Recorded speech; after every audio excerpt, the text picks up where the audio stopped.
اللہ تعالیٰ کے اور بھی پیارے پیارے نام ہیں. ایک نام ہے حنان اور ایک نام ہے منان. یا حنان یا منان یہ بیت اللہ کے غلاف کے اوپر بھی لکھا ہوا ہے. آپ جا کے کبھی دیکھیں نا غلاف کو، تو جہاں اللہ اللہ کا نام لکھا ہوا ہے بعض لائنوں میں یا حنان یا منان، یا حنان یا منان بھی لکھا ہوا ہے.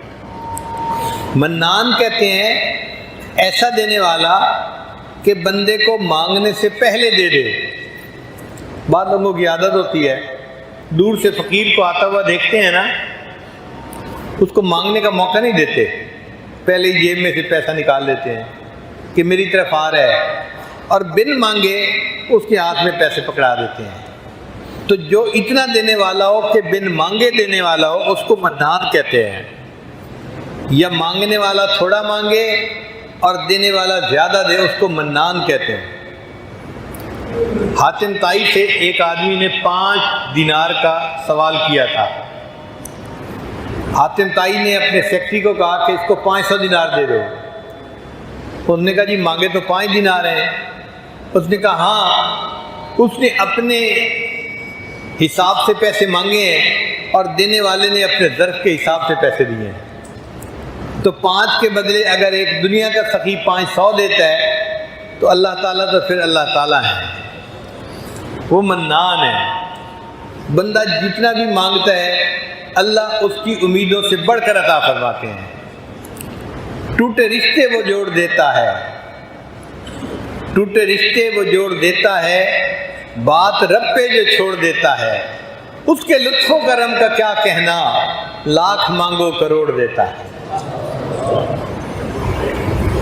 ہمیشہ لینے والوں کو اپنے دامن کی تنگی کا شکوہ رہا، دینے والے کے خزانے بہت بڑے ہیں. بن مانگے دیا اور اتنا دیا، اتنی تو میری اوقات نہ تھی. اور اللہ تعالیٰ حنان بھی ہیں. حنان کہتے ہیں وہ بندہ جو کسی کی ناراضگی کو برداشت نہ کر سکتا ہو. بعض لوگوں کی طبیعت ہوتی ہے ان سے ناراض ہو جاؤ نا تو وہ ناراضگی برداشت نہیں کر سکتے، فوراً منانے لگ جاتے ہیں. جب تک منا نہ لیں انہیں چین نہیں آتا. ان کے اندر یہ صفت ہوتی ہے، وہ کسی کی ناراضگی کو برداشت ہی نہیں کر سکتے، سب کو منا کے رکھتے ہیں. اللہ تعالیٰ حنان ہے. اللہ بھی اپنے بندوں کو اپنے سے ناراض نہیں ہونے دیتے. حالانکہ آداب شاہانہ کا تقاضا تو یہ تھا کہ اگر کوئی اللہ کے در سے پیٹھ پھیر کے جاتا، اللہ اس کو پیچھے سے اس کی پیٹھ میں ایک لات بھی لگوا دیتے اور فرماتے او مردود دفع ہو، میرے در سے جا رہا ہے، آج کے بعد یہ در تیرے لیے کبھی نہیں کھلے گا. بادشاہ کی تو شان یہی ہوتی ہے. مگر جو اللہ کے در سے پیٹھ پھیر کے جاتا ہے اللہ اس کے ساتھ ایسا نہیں کرتے. قرآن مجید میں اللہ فرماتے ہیں یا ایھا الانسان ما غرک بربک الکریم، اے انسان تجھے تیرے کریم پروردگار سے کس چیز نے دھوکے میں ڈال دیا؟ تو اپنے رب سے کیوں روٹھ کے جا رہا ہے، کیوں ناراض ہو کے جا رہا ہے؟ اللہ تعالیٰ جو احکم الحاکمین ہے اپنے روٹھے ہوئے بندے کو مناتے ہیں.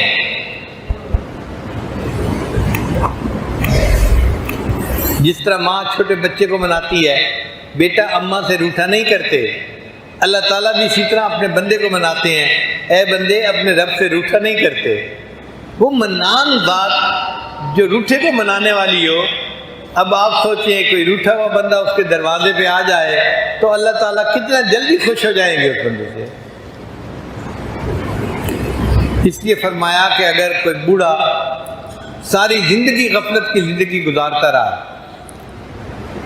اب ساری رات کھانستا رہتا ہے، جن دور کے رشتہ داروں کے گھر رہتا تھا انہوں نے بھی جواب دے دیا کہ بڑے میاں آپ جائیں، آپ کے کھانسنے کی وجہ سے بچے رات کو جاگ جاتے ہیں، نیند نہیں آتی، تو ہم آپ کو گھر میں نہیں رکھ سکتے. اب اس کا قریبی رشتہ دار کوئی نہیں، جن کے پاس رہتا تھا انہوں نے بھی گھر سے نکال دیا. اب یہ بوڑھا بندہ کھانستا ہوا ہانپتا ہوا سوچتا ہے کہ میں جاؤں تو کہاں جاؤں. تو خیال آتا ہے چلو میں مسجد میں جاتا ہوں، اللہ کے گھر میں جاتا ہوں، تو اللہ تعالیٰ اس بندے کو تانے نہیں دیتے، جب جوانی تھی اس وقت تو تجھے میرا گھر یاد نہ آیا، جب حسن تھا اس وقت تو تجھے میرا در یاد نہ آیا، اب تیرے منہ میں دانت نہیں اور تیرے پیٹ میں آنت نہیں، جسم میں طاقت نہیں، کچھ نہیں تیرے پاس رہا بچا، اب میرا گھر یاد آیا ہے۔ اللہ اس بندے کو تانا نہیں دیتے، بلکہ وہ بوڑھا اگر ہانپتا کانپتا اللہ کے گھر کی طرف جا رہا ہے تو اللہ فرماتے ہیں میرا یہ بندہ اس بڑھاپے میں زندگی بھر گناہ کی زندگی گزارنے کے بعد آ رہا ہے، وَإِنْ أَتَانِي يَمْشِي أَتَيْتُهُ هَرْوَلًا، یہ چل کے میرے گھر کی طرف آ رہا ہے اور میری رحمت اس کی طرف دوڑ کے جا رہی ہے۔ وہ بندہ ایک قدم اٹھاتا ہے، اللہ کی رحمت 2 قدم قریب ہوتی ہے۔ وہ کیسی بات ہے کہ جو اس بوڑھے کو بھی نہ نہیں کرتی، تانا نہیں دیتی، اس کے لیے بھی اپنے گھر کے دروازے کھول دیتی ہے۔ تو ایک آزمودہ نسخہ الحمدللہ ہم نے ہزاروں نہیں لاکھوں کو بتایا، اور لاکھوں میں اس کا ہم نے نتیجہ پازیٹو پایا کہ اگر آپ بدلنا چاہتے ہیں مگر سوچتے ہیں کہ میرا نفس میرے قابو میں نہیں، تو روزانہ عشاء کے بعد 2 رکعت صلاۃ التوبہ پڑھ کر دعا مانگنے کا معمول بنا لیں، بس یہ روز کا معمول بنا لیں۔ 1 دفعہ گناہ کیا، 2 دفعہ کیا، 1000 دفعہ کیا، لاکھ دفعہ کیا، جتنا مرضی کیا، بس یہ معمول شروع کر دیں کہ روزانہ گناہ کریں، فرق نہیں پڑتا، صرف 2 رکعت توبہ پڑھ کے اللہ سے دعا مانگنے کی نیت کر لیں، اور یہ روز پڑھیں، نیت رکھیں کہ میں نے گناہ چھوڑنا ہے۔ آپ اس کی برکت دیکھنا، چند دنوں کے اندر اللہ تعالیٰ دل کے اندر اس گناہ سے نفرت کر دیں گے اور اس گناہ کے ماحول سے آپ کو اپنی رحمت کے ساتھ اللہ نکال لیں گے۔ جو لوگ کہتے تھے نا کہ ہم قسم کھا سکتے تھے کہ ہم اس گناہ کو نہیں چھوڑیں گے، اللہ نے 2 رکعت اس معمول کو بنانے پر اس گناہ سے بھی جان چھڑوائی۔ حتیٰ کہ یورپ کے ماحول میں بعض شرابی کہنے لگے جی ہم چھوڑنا چاہتے ہیں لیکن یہ زندگی کا اب حصہ بن گئی ہے، ہم چھوڑ نہیں سکتے۔ ہم نے کہا 2 رکعت نفل پڑھنا شروع کر دو۔ ڈائریکٹ اس کو کہنا کہ چھوڑ دو یہ اس کے لیے بوجھ ہوتا ہے، آپ اس کو کوئی ڈویبل چیز بتائیں جو وہ کر سکتا۔ ہم نے کہا بھائی ہم تو آپ کو یہ کہہ رہے ہیں کہ 2 رکعت نفل روزانہ باقاعدگی سے پڑھو، توبہ کی نیت سے پڑھو اور روز دعا مانگو، بس اتنا کام کر لو۔ اس نے کہا یہ تو میں صاف کر لوں گا۔ اب شراب بھی پی رہا ہے، توبہ کے نفل بھی پڑھ رہا ہے، شراب بھی پی رہا ہے، توبہ کے نفل بھی پڑھ رہا ہے، مگر یہ چیز زیادہ وقت چل نہ سکی۔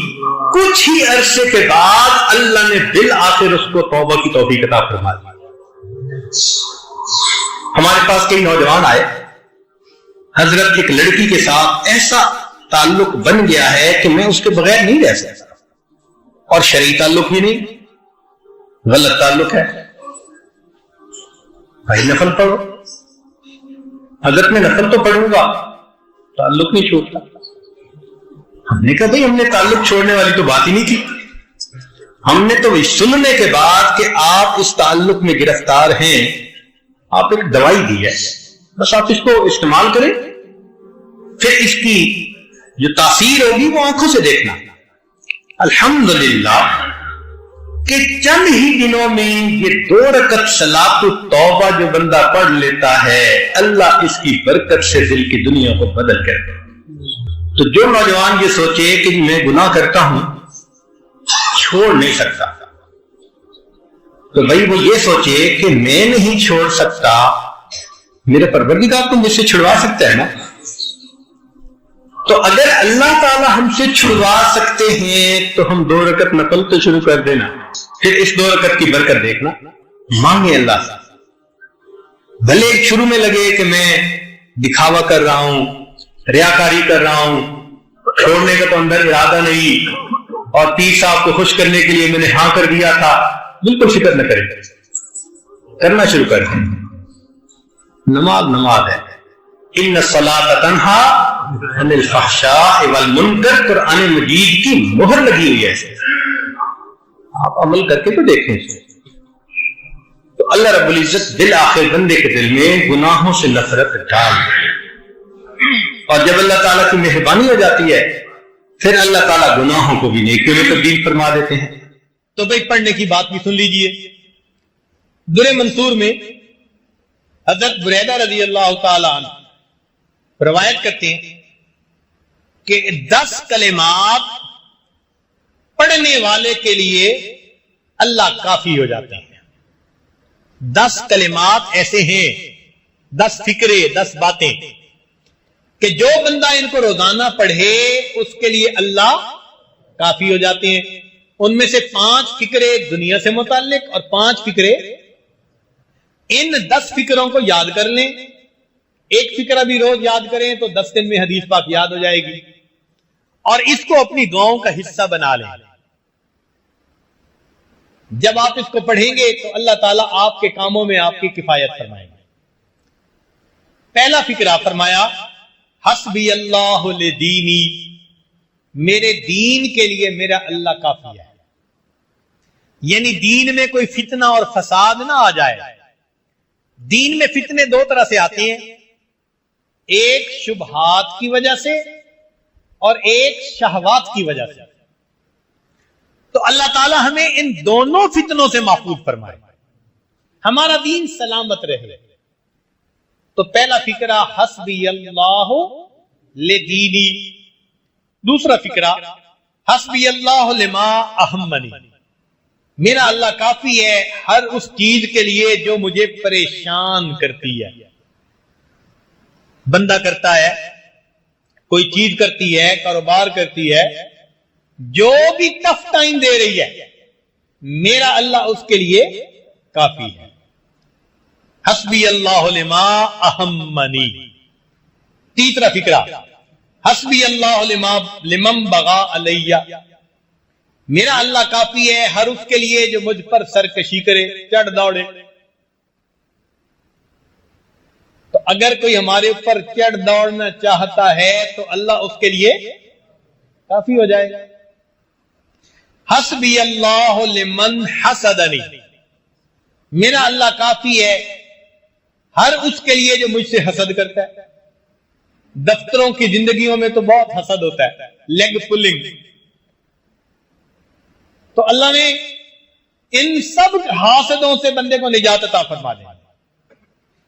اور 5واں حسبی اللہ لمن قادنی بسوء، میرا اللہ کافی ہے ہر اس کے لیے جو میرے خلاف برے منصوبے بناتا ہے۔ اب برے منصوبے بنانا والا کوئی بھی ہے، کوئی بندہ ہے، کوئی جماعت ہے، ایمان والوں کے خلاف کوئی ملک بنا رہا ہے، جو مرضی بنا رہا ہے، اللہ ان سب کے لیے یہ 5 باتیں دنیا کے لیے ہو گئی، 5 باتیں آخرت کے لیے۔ تو فرمایا حسبی اللہ عند الموت، چونکہ موت کا لمحہ انسان کی زندگی کا سب سے زیادہ نازک لمحہ ہوتا ہے۔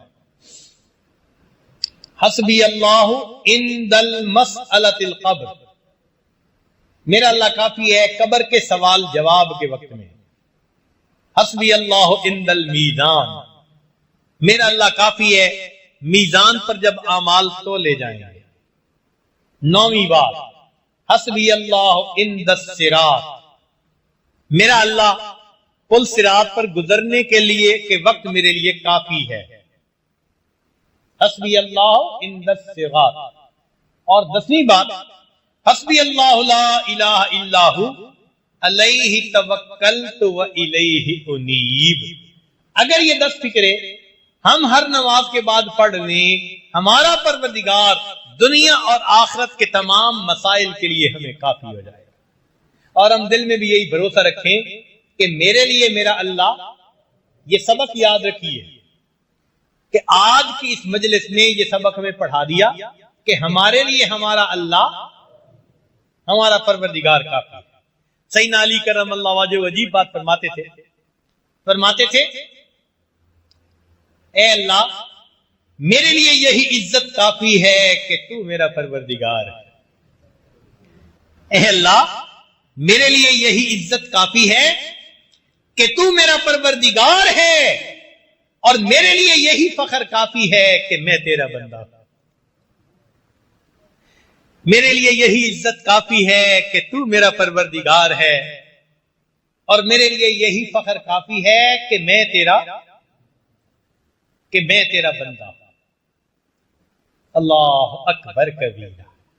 تو ہمیں ہر طرف سے نگاہیں ہٹا کر اپنے رب کے اوپر نگاہیں جما لینی چاہیے، پھر دیکھیں اللہ رب العزت اپنے وعدوں کو کیسے پورا فرماتا ہے۔